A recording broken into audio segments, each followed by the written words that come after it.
I do recall the plot. Hello, everyone, and welcome to Zombies to Zoinks, the show where we talk about everything from whether or not Peter Pan can crow to a Bangarang boy named Rufio. Magic.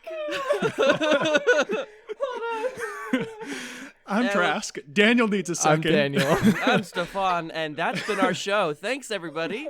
We'll see you all later, I guess. You can't hit me like that. It's time to talk nerdy. How's it going? So I know that both of mine so far, I've like to kind of push myself a little bit with coming up with these introductions, and I feel like this is becoming a new thing where we just constantly try and one up each other. We can. I like this. I needed to find something that either rhymed with Bangarang or something along that line, because I needed to get Rufio and that part in. And I'm like, wait, what why? can I What are do? we talking about today? Well, I'm so glad you asked, Daniel, because today we're going to be talking about Hook. Yes. Talking about Hook. classic Hook. What's a hook? Hook is an extended Peter Pan movie. Yeah. Like, So- I Could you consider tell us it a little bit yeah, about I was considered gonna an say, official like, sequel. Yes. Yeah, absolutely. Yeah. So, is it? It's no. It's not based off of a book. It's a Steven Spielberg movie. Right. I believe Yeah, it's- yes, It's yes, it Spielberg. is. It's Spielberg, John Williams. I think John Williams did the music for it. Yes, he had a part in it. This is a huge movie for my childhood. This is like a absolutely, milestone movie. I was telling the guys beforehand, I was like, this is one of those movies, if you put it on, I could just start, like, not only saying every single line, but I could start telling you, like, sound cues and, like, music, like, in real time. Yeah, this is one of my favorite movies. We were saying, I think it did pretty poorly at the box office when it came out. However, I think that Dustin Hoffman's performance as Captain Hook in this is like the performance of Captain Hook. I have not seen something paralleled. Yeah. I'm sorry, Hugh Jackman. We love you, but this is... Oh, let's not talk about Pan. Stefan, you got a lot louder. Oh, Yeah. okay, hello. Yeah. Sorry. No, you're good. Technical difficulties. Yeah, this is like honestly the Peter Pan movie for me, if I think about it, because I love the play and the book. I've seen the play. I've never read the play, but I have read the book that the play's based off of. And also the Peter Pan story is pretty important to me. When I was in college for our big like senior showcase, I did Finding Neverland as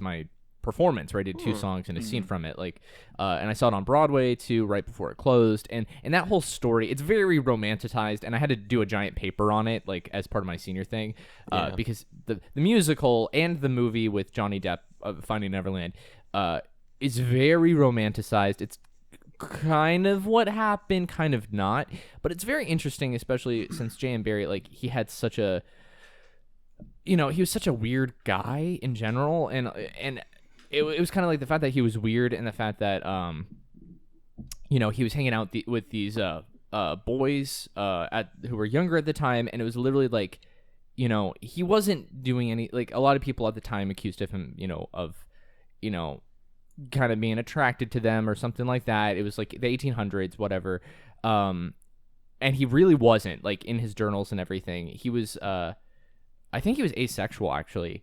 There's like a journal for one of the boys that he ended up adopting. If you don't know the story, please check it out. It's fantastic. Like, watch the movie for Finding Neverland and look up some of the papers about it. I think it's fascinating, and how he came up with the Peter Pan story is just really, really cool, and I really enjoy it. Sorry, I'm like spieling about it. No, you're good. But it's Spielberging just, about is what you're doing. Spielberg. See what you did there. Yeah, no.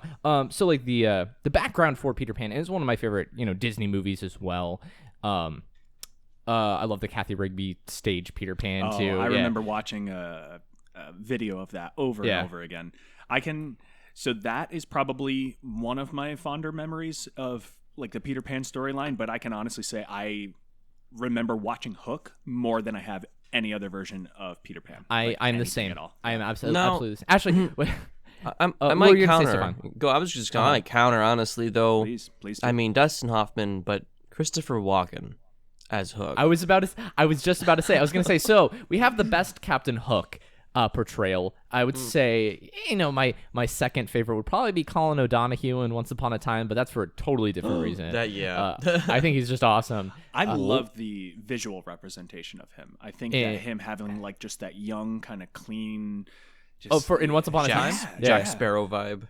I tried to one of the stunt shows that I do is about pirates, and when I do Captain, one of the ideas that I had was to do this kind of younger, like clean looking. I told you I was in the same. I went in our Behind the Zoinks that comes out. We had a fantastic day yesterday talking to T. Ryan Mooney, stunt performer in a lot of Hollywood movies. Great time. That'll be coming out before this airs, I think. But keep an eye out for that if you didn't have a chance to see that Behind the Zoinks. Really great time. But I was saying in that I mentioned that I got to be an extra for The Right Stuff, which is coming out for National Geographic, Disney Plus or something. They filmed it here in town. But I got to be like 6 feet away from Colin O'Donoghue for like a day. Nice. It was pretty cool. Yeah, so I was, he bumped into Lexi on the set. I don't know how much I can say like that. Yeah, it was like I forget what he was like walking there. It was like a really crowded little scene, and she was a waitress, and he just like was walking by and like stumbled for a second and like bumped into her shoulder, and I was like, oh, you got bumped into Captain Hook. And then you're like, never wash this shoulder again. Never wash this shoulder again. No, he was really funny. Actually, I saw him, like, I never met him or anything like that. But he was, like, where I was at in the scene, like, I was just at a bar sitting down. He was, like, laughing and joking with the other stars. One of the guys was, like, from Mad Men and stuff. But, like, it was kind of cool just seeing them be, like, real people, you know? This is probably the closest I got to working, in the same room as some professionals. And he was doing like really funny voices and stuff, and like they were watching the Ghostbusters 3 trailer. It was like the day that came out when we were shooting, and it was just like, oh, I was like, this is like what I do with my pals, like, at work. They're human too.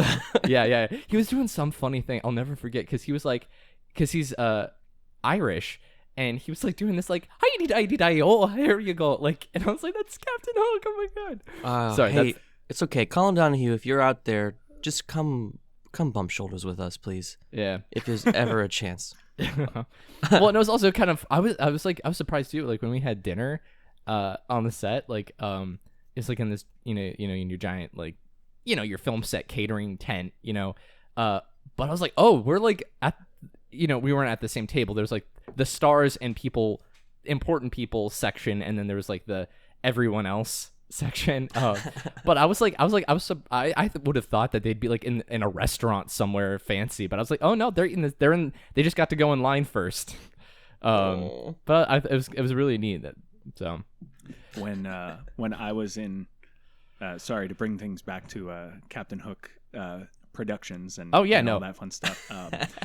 You may be interested to know that I once portrayed Captain Hook for my middle school musical when I was in 7th grade. Very nice. Yes. I still remember the beginning of my "How still the night is, and nothing sounds alive. Now was the hour when children in their homes are abed." Like, I still, for some reason, remember that little bit of that monologue. Oh, that's awesome. We had two of us that split the role. Like, one did the first half and I did the second. Yeah. And because the second half was so line heavy, I was like, oh man, I really need to like crunch on this, and I still remember it. That's awesome. Yeah.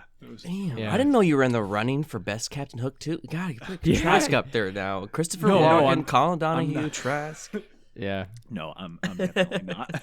Yeah, 7th grade, maybe middle school you, not maybe middle school me. You peaked probably that, no. you were better than the live Peter Pan with Christopher Walken that we're talking Don't about. come for me. Was I though? I will catch that Peter Pan. To be fair, I didn't see that production of it. Oh, I heard. He did. Peter Pan. I love Christopher Walken. Like, don't get me wrong. I do. He's but one I of think those. that's He's one of those lost boys. Yeah, so it makes it forgivable. Needs a mother. He makes the whole thing forgivable. Okay, go ahead. We should talk about. I thought it. You know what? To That's be a fair, behind the Zoinks. I feel like there's not a whole lot we could do for trailer chat for this one aside from talking about other productions. So I don't mind taking a little bit of time and doing this kind of stuff. But if we want to get on to I was gonna say we just hit our we got one last little sip of coffee. Okay. Well, let's go ahead and start our sorting session with that classic Peter Pan. How about the crocodile? Yeah. The crocodile that doesn't move until the end. Stefan, why don't you start this one? What are your thoughts on Peter Pan? On like as a whole or Hook? No, like the from Hook, yeah. The character. Oh, the character. I'm sorry. Yeah, we're doing. sorting. Yeah. Have you? We're doing. Stefan, we're doing Zombies to Zoinks, the podcast. I'm in the wrong place. I'm really sorry. That's a Mark joke. He used to say that in rehearsal. All the time. He'd be like if someone forgot their lines. Oh, hey, we're doing this show. I'm not going to talk about the show. One of the guys that I worked with at Disney does a bit about that where he's like, "You're in this," and he has to like run on stage. And he's like, "I'm in this." Nice. All right, so Peter, try it again, but this time try acting. Okay, let's. Robin Williams. Yes, Robin Williams. Peter Pan. Okay, well, all right. Peter Pan. We have to do the whole podcast. Peter Pan. Okay. He's. So tell me your thoughts. It's you know. I want to make him do a little mice. Fell in a bucket of cream. I want to make him. I would love for him to be. I feel like Peter Pan is a Gryffindor, but here's the thing. I think Peter Panning is a Ravenclaw. Is it? I thought. Is it Panning? I thought it was Banning. Banning. You're probably right. I always, as a kid, I always went Panning. Panning or Banning? Peter Banning with a B. Yeah. Okay. Well, that's probably true, and I'm just remembering it as my childhood remembered it, because I'm like it's Pan, but not really. And to me, he's a Ravenclaw, and that's kind of like, he's a Ravenclaw that kind of forgets his creativity and forgets his inventiveness, and just kind of gets bogged down by the intellectual.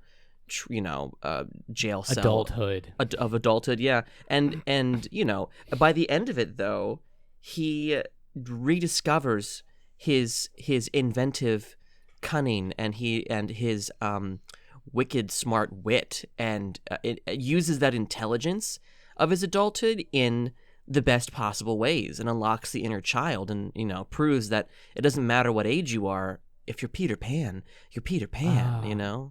You Peter are the Pan Pan. at heart. Peter Pan. Yeah, so I feel Ravenclaw is the best. You are the. Oh, there you are, Peter. And he even kind of leads the Lost Boys the way that I feel a Ravenclaw would lead. Yeah, and it's just like let's invent crap. Let's like find the most clever ways of defeating our enemies that draw upon our personal strengths. Let's drop marbles and shoot chicken egg. Can we that could be a whole podcast on its own, how their weapons were, the thought process. They have the chickens like on their head, right? And then the chicken like lays an egg and then they fire it.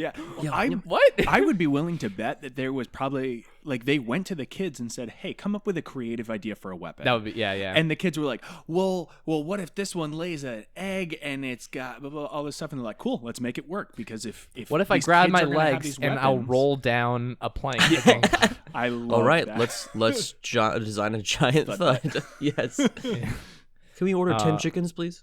Yeah. I'm gonna stick. Okay, so this is again. It's like, okay, what do you see in the movie of this version of Peter Pan? I'm still gonna say Gryffindor. I think it's that.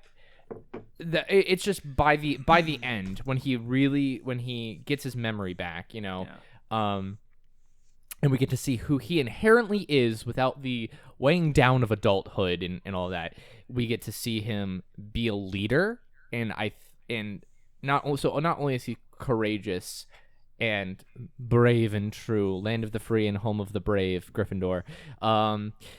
He is a leader, and he's able to he is out there on the front lines with his boys, fighting, and he also that scene at the end is so good where he gives the sword to the one kid with the little music. Scottish hat, and he's like always protect those who are smaller than you.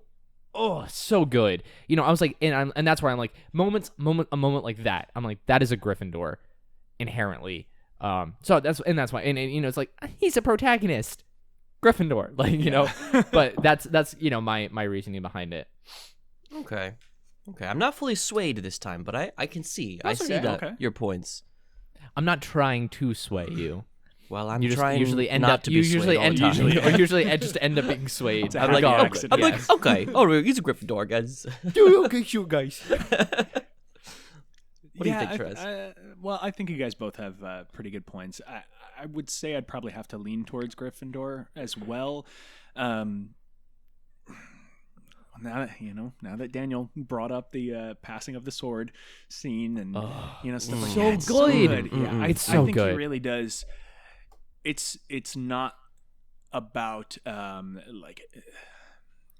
Next it really time is the rediscovering. to fly. Yeah. Sorry. It really is the rediscovering of who he is. Yeah. Because he lost his way. Right. And I think that he inherently had all of those traits deep down that were maybe, covered up by the person that he had become and just needed a reminder of who he actually is. He And I literally feel just like becomes- who he actually is Yeah. that Gryffindor. He becomes the personification of adulthood, like uninhibited. Like that's because I remember as a kid being like, why did he lose his memories and everything? Like I would imagine if you were freaking Peter Pan and used to know how to fly on a magic island that you wouldn't forget about that. But then as an adult, I'm like, he just, when he came to the real world and became an adult, it's just a metaphor for when you become an adult, you lose your childlike spirit at heart, says the 25-year-old man with a bunch of Pokemon games and cards. Well, you can still fly, Daniel. You run out of pixie dust and suddenly you can't fly, and maybe you suddenly have reason to not believe anymore. So maybe that was kind of the thing that sparked his decline, if you will. I like this kind of carried concept because we see it in the Mary Poppins Returns and movies like that, where I like the idea of hearkening back to something so fantastical, but Let's not talk losing about Mary Poppins Returns. Well, another debate later. But we actually can just have watched that for the first time not that long ago. I didn't mind it that much. I liked it. I have a spiel for it. All right, we'll chat about good. that. I will say, another okay, day. just for our listeners, my spiel is not that it is a bad movie or a bad musical. My spiel is that it is a bad Disney Mary Poppins sequel. It is a bad sequel to the Mary Poppins movies. There's a lot to unpack there. Oh man, now you got me excited. Okay, yes. I was just gonna say Another topic. I like the whole concept of forgetting one's childhood as a dream or a fancy, because I feel like the way that we imagine our playtime in our past is always more fantastic than it actually ever was, especially when I go back, coming back to Orlando and being able to go and visit my old elementary school and walk those playgrounds again. I realized it was like a 2 foot by 2 foot, but to me in my head, I'm like, this was massive. I crossed an expanse of sand to get to the basketball court. Like this was nuts.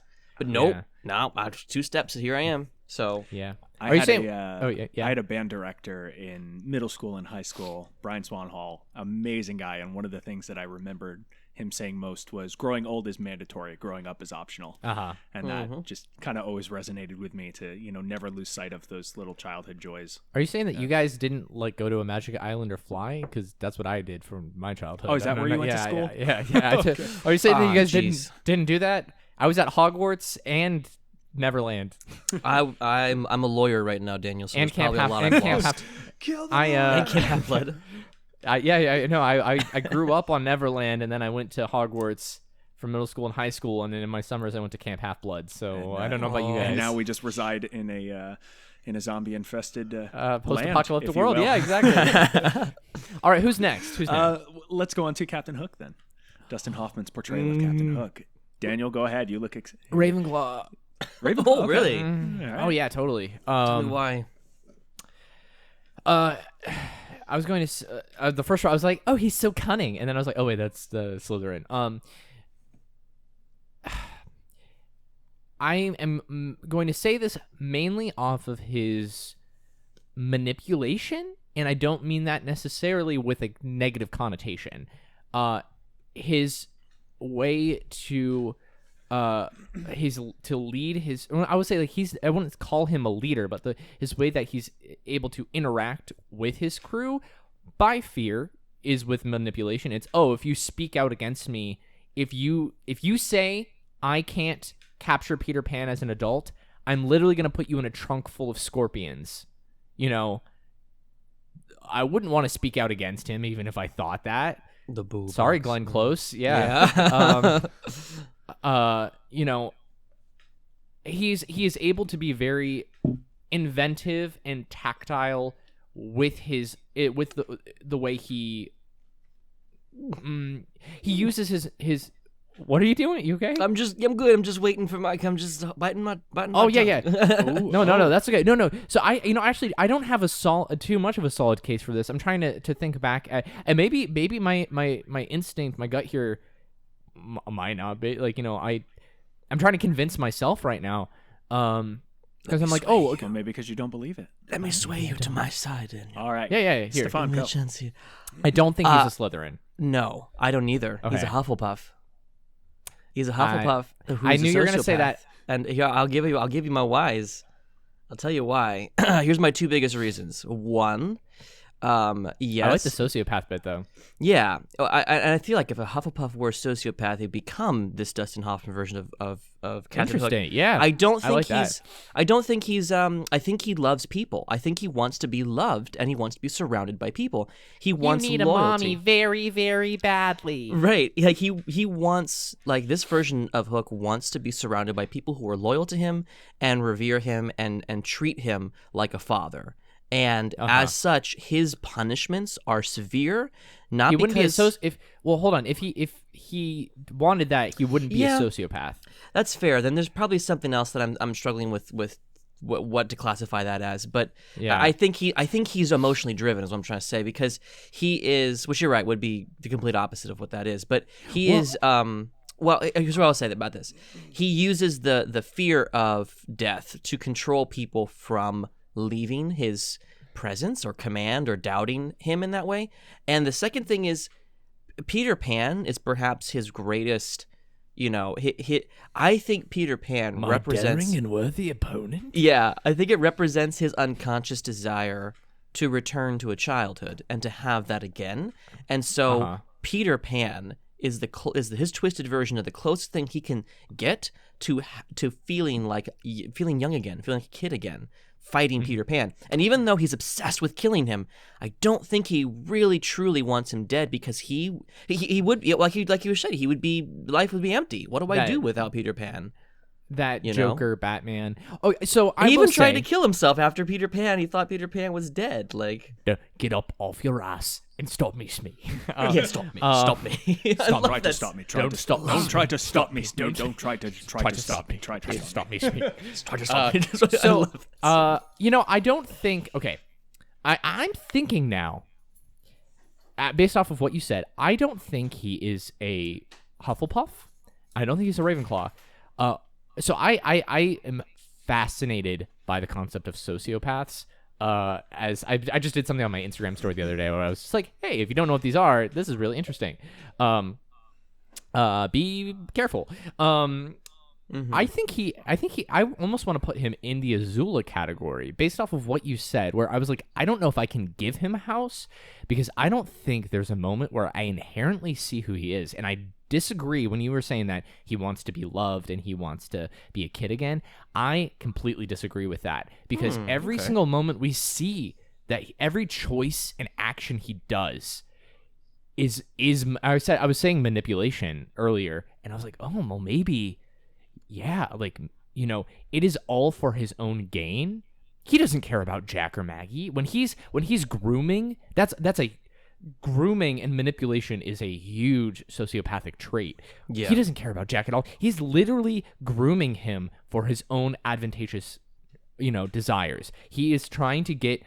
The only reason he takes Jack under his wing and dresses him up like himself and everything, which is another, narcissistic sort of thing, it is just to get at his enemy, to get under Peter Pan's skin, saying, look, I took your offspring and he'd rather be with me than you. If you cut off my hand, we're pretty matched when it comes to like combat with sword fighting. What's up?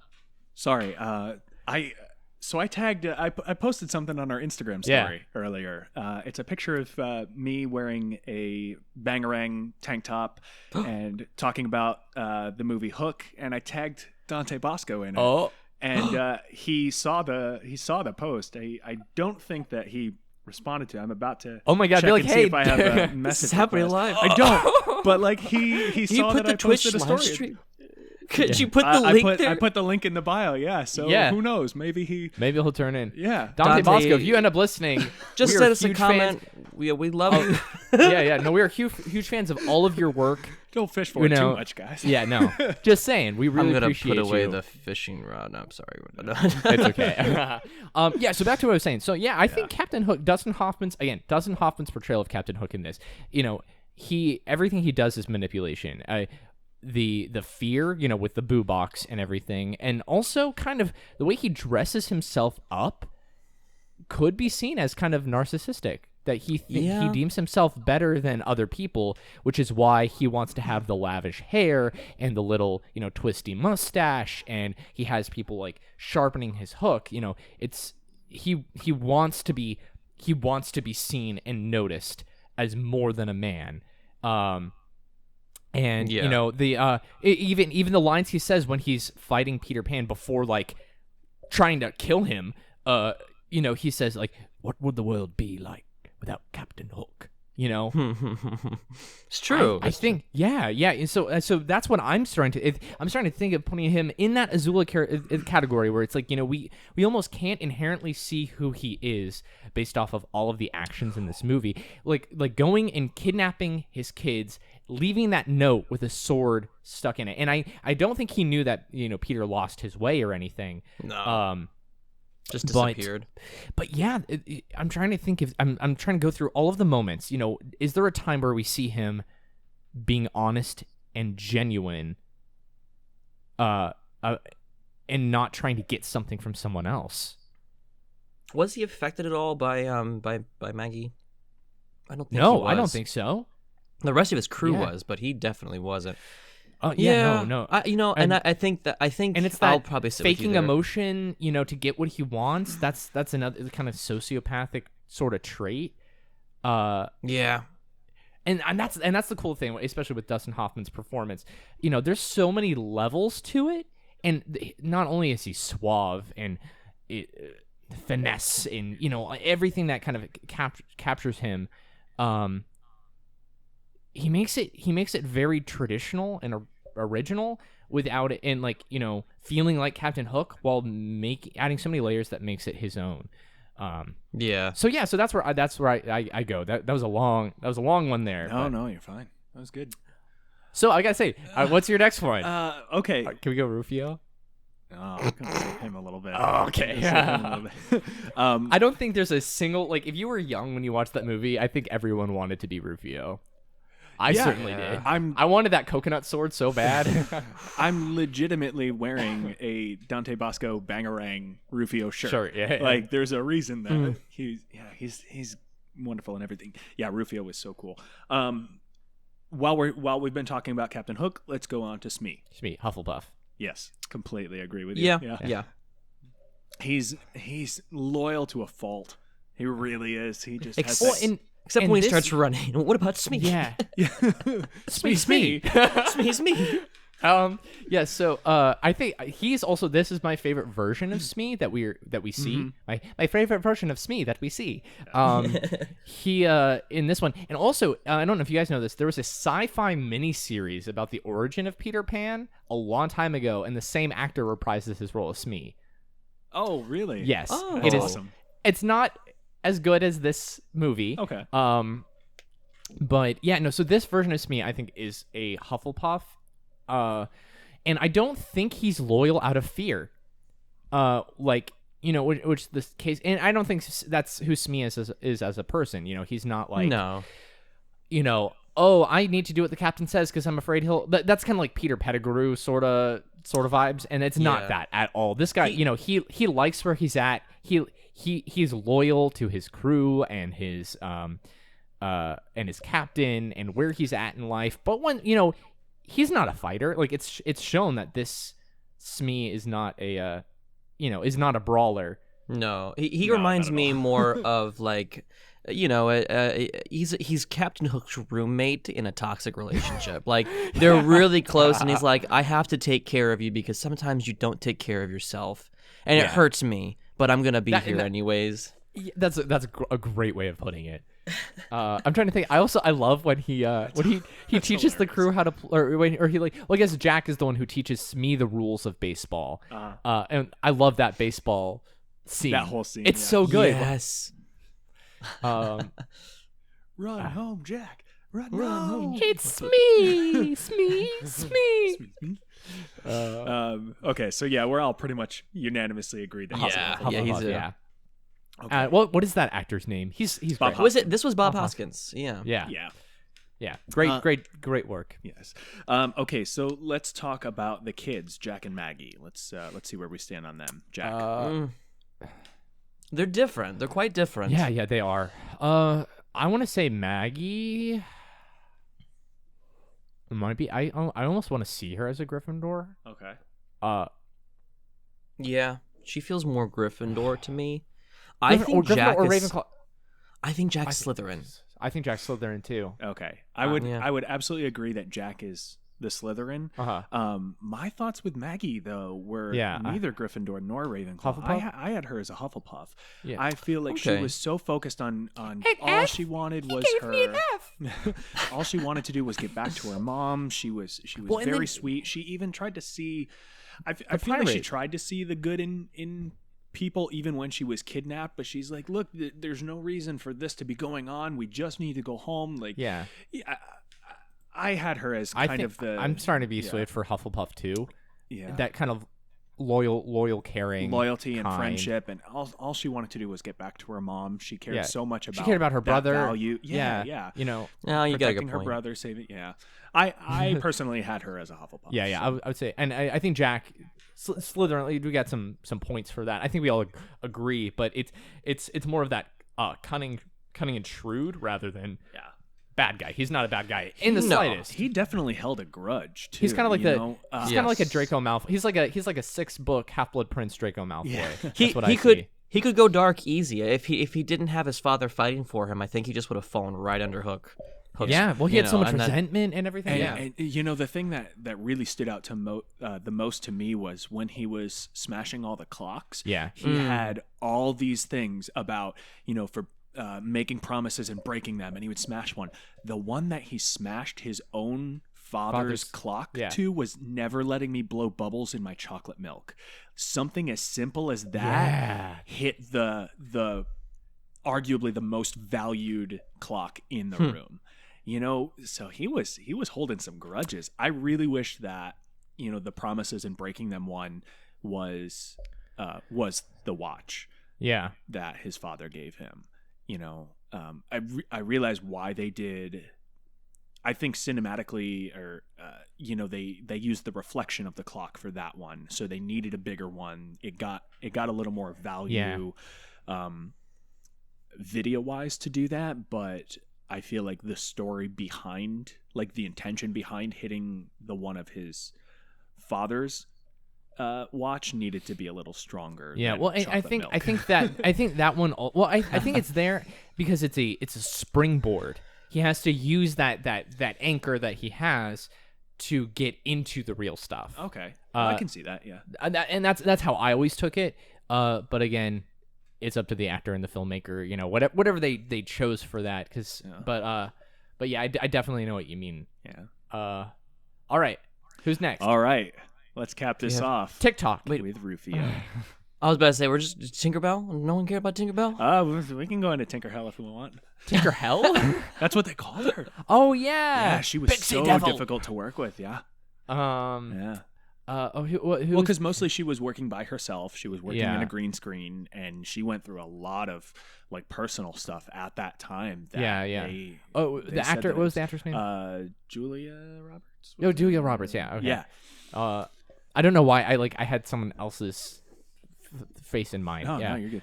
Yeah, she just went through a lot of stuff at the time. Okay, I didn't know and this. Interesting. Yeah, I think I didn't it know was these something about her husband. There was an issue with them. She like fled to Ireland at one point or weird. whatever. She Wow. almost got dropped from the role completely because they couldn't get a hold of her. They couldn't get her back on set for filming and stuff. Oh, And, weird. I didn't know yeah. about this. Interesting. Man, I should have saved this for trivia then. It's all good. You would have had us. No, you're good. So Hopefully I still can. So. yeah, Tinkerbell. She was kind of selfish. She was kind of. And she was. Well, Ravenclaw can be selfish to me. I don't think she's a Ravenclaw. No, You don't think so? I have her as a Slytherin. I'm trying to. Yeah, I was thinking Slytherin too. The scene that I'm thinking of is, I gotta say, it's arguably the weirdest scene in the movie, and it's when she gets giant in the dress. Yeah. Oh, that is the weirdest Absolutely, scene. yeah. I always I thought it was kind of weird, and I still do. I think yeah, I don't know. I would say based off of that, because it's like, okay, she's in love with someone that she can never be with, but I never really took Tinkerbell as someone, like, I personally never think of her in any of the other iterations as someone that she's in love with Peter. I think it's more that she wants Peter's attention. I think it's that she wants Peter's attention. I think this is the first time that they've ever given Tinkerbell lines. Usually she just makes sounds with a bell. Yeah. Or, in the Yeah, cartoon, other than she her was- own movies. Yeah. her own animated that's, features, Yeah, yeah. that's true. I'm a tinker. Yeah. So, in the live theatrical one we talked about earlier, it's a spotlight. Yeah. That moves around the With a room. little bell, yeah. And I'm pretty sure in the cartoon, like, she had some spunk to her, but she was Yeah. never. I think she had lines. in the Disney one, she does definitely get jealous, but I don't think it's because she's in love with Peter. I think it's here's the first time a girl is giving Peter attention that's not me. I don't think that she doesn't have to be in love with him, but it's yeah. My argument for it's almost for and against that simultaneously is that we get this from a couple different forms of the media and the story, is that fairies are so small that they only can feel one emotion at a time. So I do think that she is in love with Peter, but only when she's in love with Peter, and when she's angry, and when she's jealous, she's just jealous. Huh. And it's this quick shift. And there's a couple of movies, and I don't know if it comes from the books or not, but like the whole fairies are so small that they can only feel one emotion at a time, and it's like very strong what they feel when they feel it. Yeah. So in this iteration though, this is a Tinkerbell who I can see why she would be like it's kind of that, like, I took it in the movie as that tomboy best friend that is in love with the guy with Peter, and she doesn't get to really show that until that cuckoo clock scene where he's like, "Oh, you're not feeling good? Put thermometer in your mouth." Anyway, put thermometer and made it all better. You know what I'm talking about? Yes. One of the things I was reading was this scene was supposed to be the equivalent of the clap if you believe in fairies, but because there's no audience, they needed to figure out a new way to do it, and that was why she got bigger. Okay, interesting.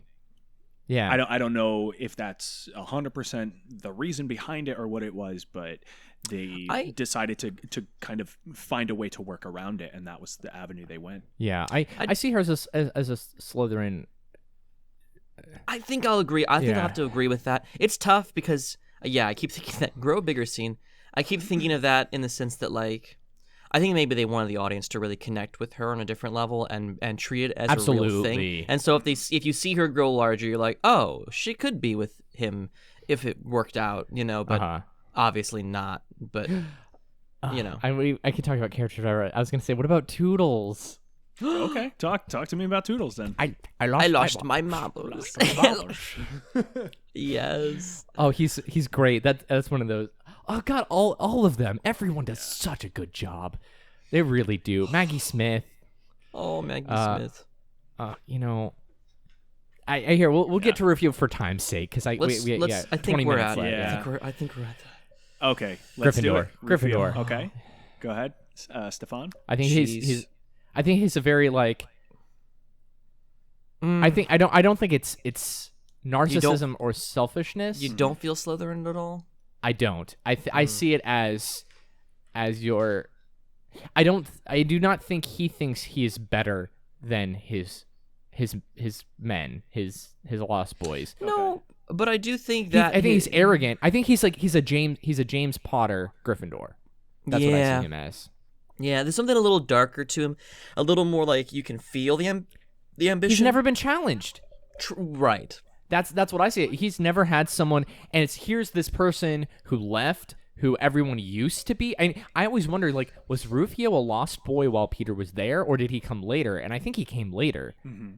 You know, is he the Peter Pan of a different story? Yeah, no, exactly. Well, he's a Rufio prequel. He's like apparently Dante Basco tried to do one. There was like a 17-minute prequel of it, but it never got any more traction behind. Well, you know, I was looking into it, man. He was pushing for it, and I was absolutely behind that. They too, reference Rufio in Once Upon a Time. Captain Hook references Rufio. Oh, really? Yes. In the third season, he's fighting the Lost Boys because, spoiler alert, Peter Pan's evil in Once Upon a Time, and he like is fighting one of the Lost Boys. He's like, "You don't want me to do what I did to your old man Rufio, do you?" Or something like that. Yeah, he talks about it. I'm like, yeah. No, I just see him as a Gryffindor that he needed to, like, in this situation. You know, I always want to say stories are exceptional characters in exceptional situations. In this moment in time, in this story, he has never been challenged, and he needs to, in the way that Peter needs to learn to step up, he needs to learn to kind of step back. That this isn't his moment right now. He needs to be there for the team, the team is to rescue Maggie and Jack. Have to say Maggie, have to save Jack. Yes. He's back. He needed to kind of just learn to be like, okay, I'm part of this team here. I'm not the center of attention at this, and I just haven't been in this situation yet. That's kind of how I see it. And especially the fact he's then able to work with Peter in that really cool scene just before his, spoiler alert, death. He's fighting. The movie's been out for a while now. I know, but if let's say someone listens to this and they're like, I don't know what this is. This sounds amazing, and I'm like, it is amazing. Go watch it. You know, when he's like fighting with Peter, back to back, you know, on the pirate ship and everything, you know, he's being a real team player. You know, in the sense that he's being a leader where he's not telling people what to do. He is out there with those people helping out, you know. So that's why I just see him as a Gryffindor. And at the beginning, again, he just has never been challenged as his place. He's the leader, and if someone he doesn't know coming in, he doesn't know how. It's this old man. You got to think all the Lost Boys have resentment for adults, you know, because the only adults that they know are pirates, literally trying to kill them. We kill pirates. Yeah. And also they're lost, you know. Any adults, they've forgotten about any adults that might have been in their life, you know. So here comes this, you know, fat old lawyer saying, "Oh, I used to be this legendary hero, but I just want to save my kids." And he's like, "Okay, come on, old dude, you're being a jerk. Like, let me take all my resentment and anger kind of out on you." And then he kind of learns. That's what I've always seen as his arc. Okay. Yeah. Stefan, you were leaning towards Slytherin, was it? No, you swayed me on this one, hard because, and it's more so because of who he's. I know, and I wanted the debate. It's who he becomes after he's kind of proven wrong and knocked on his butt. Yeah. And that's where he truly shines as who he's supposed to be. He's cocky, he's arrogant, he's playful. Who he inherently is. Probably, and he's probably exactly like Peter Pan was when Peter Pan was young. Exactly. You know? It's just, that's just, and I always looked at him like, and I also just want to say that every time I've watched that movie, and I've watched it a lot, I always hope, beyond hope, that he wins the fight with Hook. Even though I know what the ending is, I'm just like, come on, I'm like, and then I'm like, no, not again. I got hooky. I was just about to say. I love that line. So good. Yeah. Have you guys seen Dante Basco's recreation of that scene with the spoons and crap and all the fake things? No, I haven't actually. I gotta check that out. It's like a bunch of YouTubers that got him to come over and like do a cheap cardboard version of that sequence. That's really funny and good. Nice. That's awesome. I like his little battle suit with all the like his little wooden spikes in the back. Yeah. That's cool. Just the whole That's getting ready mohawk. for battle with everybody. Oh, great. Was awesome. The one that like jumps through what looks like blinds and it cuts out the silhouette Yeah. of his body. I love that, man. Yeah. That is Yeah. beautifully done. Awesome. All right, so let's get on to our next one here. Since we're gonna trailer chat was at the beginning, so We did looking it. at time Our here. final yeah. 15 will be our Okay, final fact. 15. Let's go ahead and do our fact check. Final. So, okay, fact number 1: the kissing couple that starts floating away at when the fairy dust lands on them is actually a cameo by George Lucas and Carrie Fisher. True. I look. I know a lot of the things that surround George Lucas and Carrie Fisher, but I don't know that they would appear. It Hook okay. doing that. Maybe it definitely is a George Lucas world. I mean, it might not be Carrie Fisher and it might not be George Lucas. It definitely is a cameo. I know that for a fact. And I just don't know Yeah. if you just changed the people or not. It definitely is a cameo, and it's definitely from one of Spielberg's friends. Yeah, Okay. I don't think it's George Lucas and So Carrie I'm gonna- Fisher. Yeah, Okay. It's one or the other I or couldn't see. neither. I couldn't see Carrie Fisher wanting to kiss George Right. Lucas on screen. but I also could see Carrie Fisher kissing George Lucas as for this cameo. But I don't think it's Carrie Fisher. It is a cameo. But All it's right, not, let's it go- might not let's be do them. number Yeah. All right, so we'll move on to the next one. The term Bangarang is actually Jamaican slang for uproar, disorder, and disobedience. Oh man. I don't know. That sounds like it could be true. Yeah, but do we believe that Skrillex knew this, or is he just referencing Hook? I'm pretty sure Skrillex just liked the sound of the word. So Yeah. he Yeah. probably. Okay. I have a feeling Hook came out before the song did. Yeah. Oh, absolutely. We'll keep that. I'll keep that as a maybe. I love that word, by the way, Bangarang. Bangarang. It's pretty Bangarang. sweet. I've definitely yelled that doing a wrestling spot before. So. Bang, bang, Peter. Okay, Yeah. number 3. The children, Jack and Maggie, are names inspired by Hansel and Gretel. Jack for John, Maggie for Margaret, and both of those are derivative from the German names Johannes and Margaret. I could see you making that be fake. It sounds like don't it could be real. I think that's a real thing because I feel like the writers would have given that much thought into their arcs. Because if you look at the story, Yeah. it feels like that where That Hook's sounds. the That witch. seems too honest to He be. entices them though. He lures them be in. real. I don't know. Okay, yeah, it is. It is a very Hansel and Gretel esque story. Yeah, they wander through You the know. Neverland, the woods. Okay, Leaving a okay, trail alright. Look at Stefan swaying Daniel. I'm Right, not right. swayed. I haven't definitively. Okay. All right. Well, let's go on to number 4 then. Do we want to? Yes, I'm ready. Okay. So during filming, Dustin Hoffman was involved with a scene with over 300 extras, and that scene ended up getting cut from the movie. To make it up to them, he bought all of them a beer. I want to say I heard this. Oh, I'm gonna say that's true, and that also seems like something Dustin Hoffman would do. yeah. And I'm sure they were all singing "Here We Are Now, Entertain Us." They were all singing. Oh wait, never mind. That's the wrong. Oh, that's where they used it. Yeah, I really believe that's true. I could Wait, see that. what were you saying? That's a reference to Hugh Jackman to Pan. Oh, okay. Sorry, I thought you were talking. I thought you were singing. Us. I thought you were singing. I thought you were talking about Moulin Rouge for a second. Oh I no, was like- that too, but no. Oh wow. Okay. Okay. So number 5, James Matteo got his Lost Boy name of "Don't Ask" by continuously asking Spielberg over and over what his Lost Boy name was. He walked up to him one time. Spielberg looked at him and said, "Don't ask," and that was how he got his name. That sounds like something that could be true. I could think- see that. I feel like That there's sounds so like a much- Spielberg. Yeah, I feel like there was so much play on that set and playfulness that Play. I could Yeah. Play. I could see that being a thing for sure. Okay. All right. So yeah. those are the 5. We'll go over them one more time. I'm calling the first one being a Me too, because I false. just cannot. I don't think it's. I don't think it's George Lucas and Carrie Fisher, or it might be one of them, but I don't think it's those two. Not Okay, both. so you guys are both already dead set on the first one, the kissing couple. I think it's true now, just because. No, I just No, well, no, 'cause it's false. if I don't Eager. need to go over them again. I need I'll, to I'm gonna triple down on that because it will be the one that shocks me, and then I'll have to rewatch that scene. It definitely is a cameo, and I want to say it's like George Lucas and his wife or something. Or it's like Carrie Fisher. It's not Carrie Fisher. If anything, it's like George Lucas and someone. Okay. So, number 1, the kissing couple that floats when the fairy dust lands on them is in fact George Lucas and Carrie Fisher making a cameo. Carrie Fisher was brought in to do some of the character development and writing for the film. Okay. Actually, I didn't know that. I didn't know that either.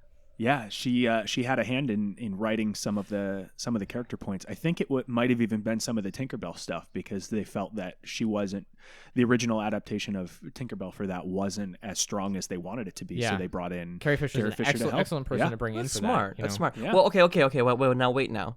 Now that means we have 4 options left, correct? Yeah. So Daniel, we lost the first time, but let's try and win the second time. What's your second choice here? Bangarang, Hansel and Gretel, Dustin Hoffman buying 300 people beer, or James Matteo getting Don't Ask.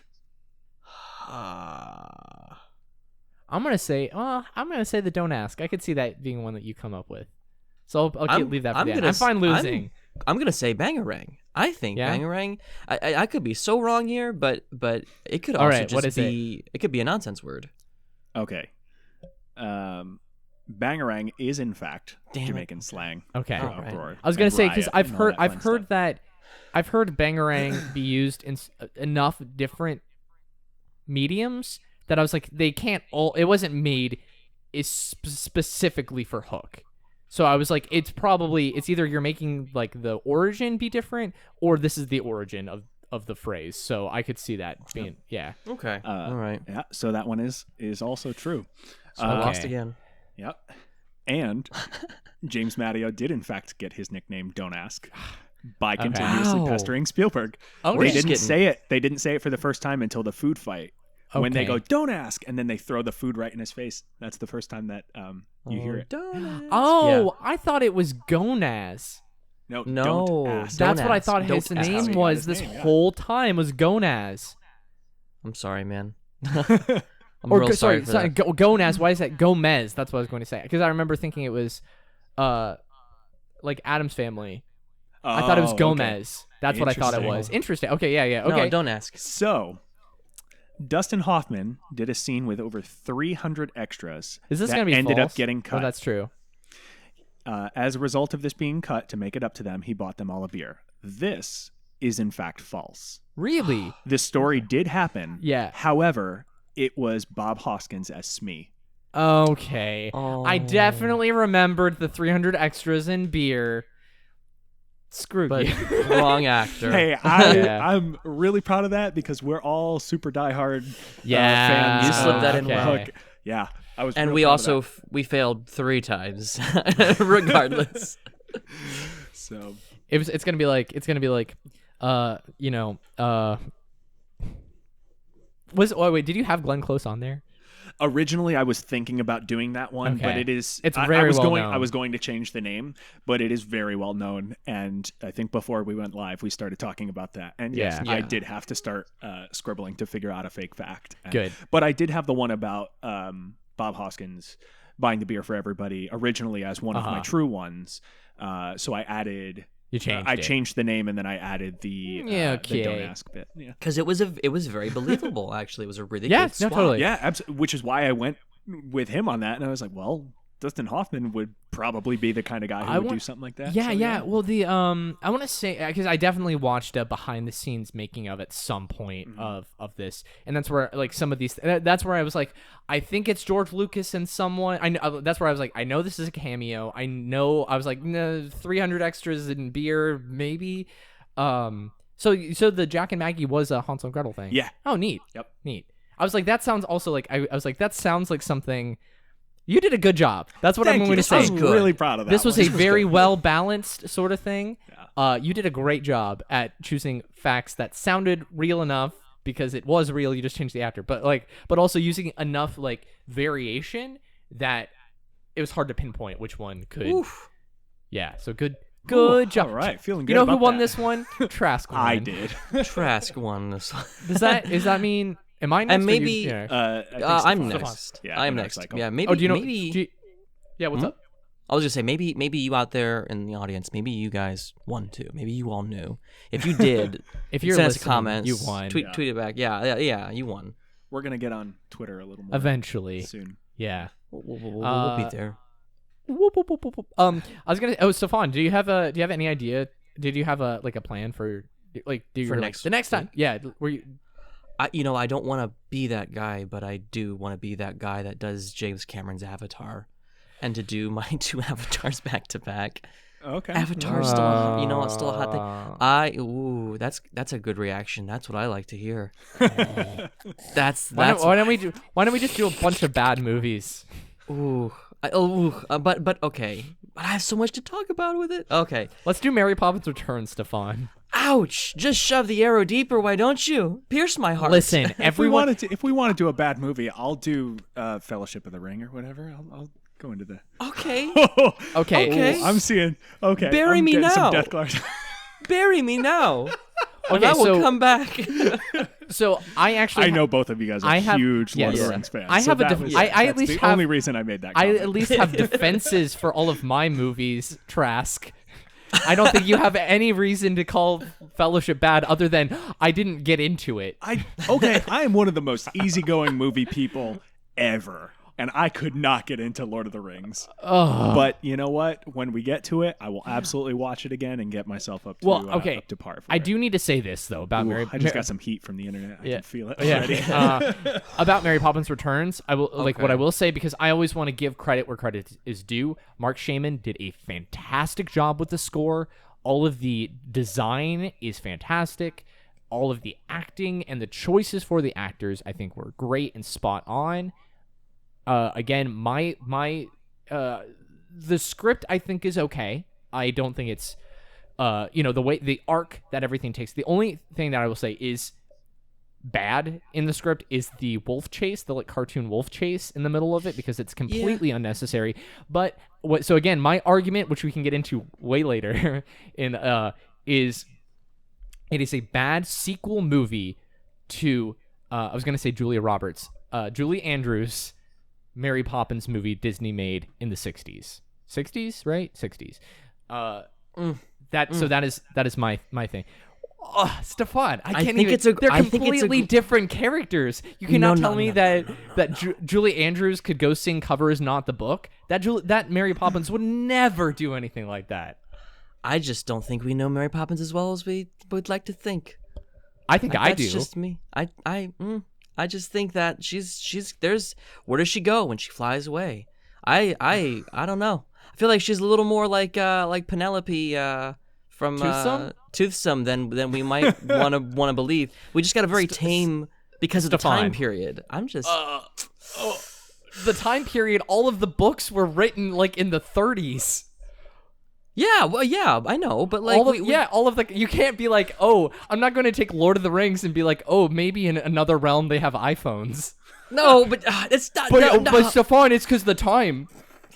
The time didn't have iPhones though. Okay, guys, this sounds like another topic for another episode of Behind the Zoinks. I just like getting a rise out of Stefan. Speaking of which, if you haven't checked it out, be on the lookout. We just did a wonderful intervio with T. Ryan Mooney for our episode of Behind the Zoinks. Yeah. That will be airing shortly on some of our Spotify, Sounder, podcast sources, as well as YouTube. You'll be able to listen to it on there. Go check out his stuff. Go check out his Instagram, and I believe he's on Instagram, TikTok, and YouTube. He said are his primary ones. T. Ryan Mooney. Also shout out to Shauna, his wonderful, wonderful wife, who I knew, who kind of got us in contact with him. Great dude.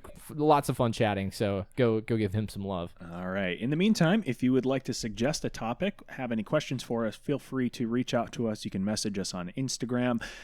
We're going to try and get onto our Twitter a little more frequently. You can also send us an email, zombies2zoinks@gmail.com. This has been a pretty fun episode. Yeah, So, if you haven't seen the movie, please go watch it. Yeah, it's please go so watch it. great. Check it out. Yeah. Oh wait, I got a good send off. All right. Too. You're Wait. gonna do So let's say. send-off. Okay. Okay, so- So what are our names? I've been Trask. Stefan. I've been Stefan. Oh, thanks. And I'm Daniel. Good night, Neverland. Oh. All right, see you guys next week. Bye. Bye. Yeah, I'm a Chris, I do in the job. It makes me feel like I'm ruling the world.